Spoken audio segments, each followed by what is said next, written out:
am Drake Anderson, and this is my action report of the Battle of Lake Erie. The year is 1813, and Captain Oliver Hazard Perry is leading his diverse crew of fishermen, sailors, and volunteers into the battle against the people controlling the land that they are on, the British. Let's talk about who Perry was toe-to-toe with. The British fleet consisted of the Detroit, the Queen Charlotte, the Lady Prevost, the General Hunter, the Chippewa, and the Little Belle. The fleet was led by Robert Harriet Barclay and crewed by an estimated 450 highly trained members of the greatest navy the world had seen. Now, let's see what the Americans had to offer. The American fleet consisted of the Lawrence, the Niagara, the Caledonia, the Scorpion, the Ariel, the Somers, the Porcupine, the Tigress, and the Trippy. As mentioned before, they were led by Oliver Hazard Perry and crewed by an estimated 540 recently thrown together group of men from all different walks of life who wanted to achieve freedom for their soon-to-be country. Now, let's talk about the strategic, operational, and tactical goals of the Navy. The strategic goal was simple: to gain independence and freedom from Britain through war. The operational goal was to take back control of Lake Erie. The tactical goal was to beat the famous British Royal Navy in a fleet-to-fleet battle. Next, I'll discuss the battle itself. As the two fleets headed into the engagement, Perry was at a wind disadvantage, but he ended up getting lucky when the wind suddenly changed directions to be in his favor. Once the wind gauge was in his favor, he began to engage in the battle. As the Lawrence approached the British Detroit, they were under fire from their long guns. Perry tried 2 times to return fire, but both times he was out of range for his carronades. When the Lawrence finally got into range, the battle turned extremely brutal. The two ships drove side by side for seemingly an eternity while focusing all their power to dealing maximum damage.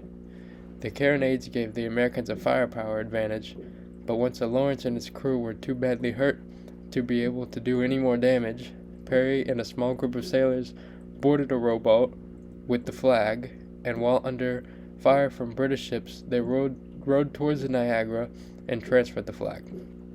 Once on board, Perry took control and immediately sent the Niagara back into battle.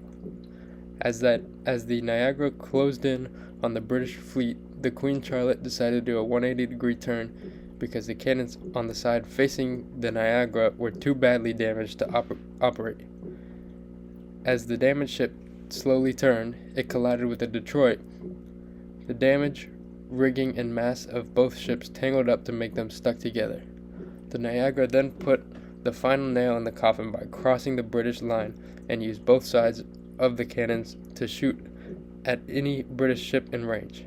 This move gave the U.S. the advantage they needed to secure the win. The outcome.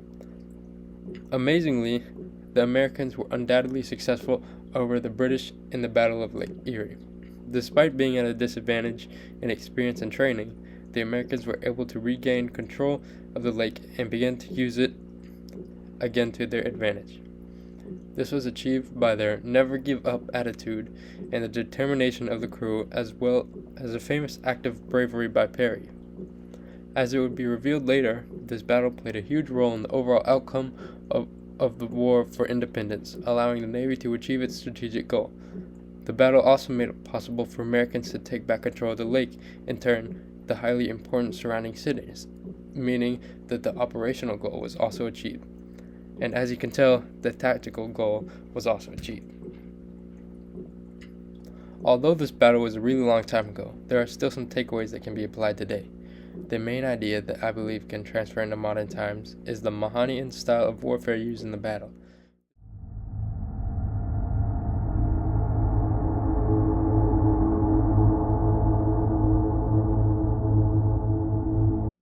This is evident in 3 ways. Firstly, the battle successfully showcased a decisive naval engagement that Mahan stresses. In the battle, the U.S. had very little resources and therefore chose to engage in an all-or-nothing type of battle rather than slowly wasting resources in small and irrelevant engagements. Secondly, the Battle of Lake Erie showcased the Mahanian-style tactic of controlling important waterways. Lake Erie was an extremely important part of colonial America, with lots of important cities being located around it, meaning that the British would use the lake to transport supplies. Stopping British supplies would mean immediate forced surrender of the pivotal surrounding areas. Lastly, the Battle of Lake Erie demonstrated Mahan's idea that the Navy can be used as a resource to multiply the power of ground forces. This is showcased in the successful taking back of Detroit. As you know, while being changed and altered over the years as technology and tactics evolves, Mahanian tactics are still extremely prevalent today.